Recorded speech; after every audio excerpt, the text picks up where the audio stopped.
Bismillah ar-Rahman ar-Rahim. La séance est ouverte. Monsieur le Premier ministre, Mesdames et Messieurs les membres du gouvernement, Mesdames et Messieurs les députés, chers collègues, Mesdames et Messieurs les jeunes parlementaires, Mesdames et Messieurs,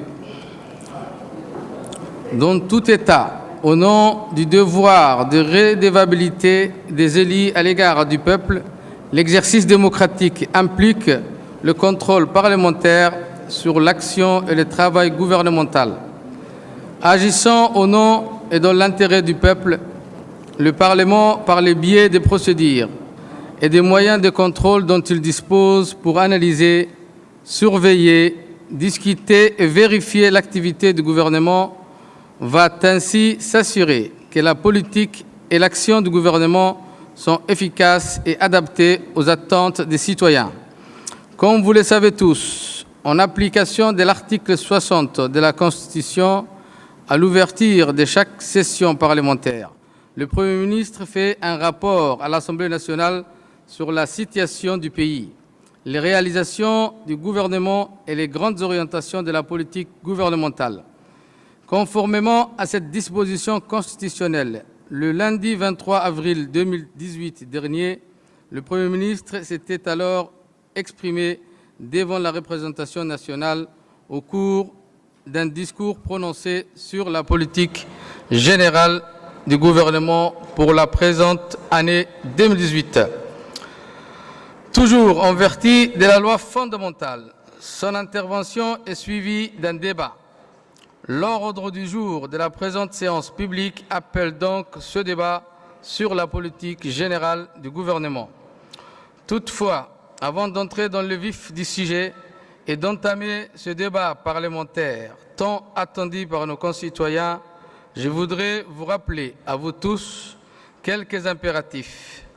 L'article 64 du règlement intérieur de notre auguste Assemblée stipule que les questions doivent porter sur un sujet d'intérêt général et ne contenir aucune imputation d'ordre personnel relative à des tiers nommément désignés. De ce fait, j'attends un débat serein et constructif qui sera à la hauteur des attentes du peuple. Chers collègues, vos questions doivent avant tout se focaliser sur le fond des politiques publiques qui seront menées au cours de la présente année par le gouvernement, ainsi que sur les grands axes prioritaires des politiques gouvernementales, en posant toute question pertinente qui s'impose. De plus, dans un souci de clarté du débat parlementaire et pour mieux éclairer nos concitoyens sur les grandes orientations des politiques publiques, l'approche adoptée sera interactive. Après la question de chaque député, le ministre interpellé devra répondre. J'invite donc tous les orateurs inscrits à se conformer à ces dispositions réglementaires.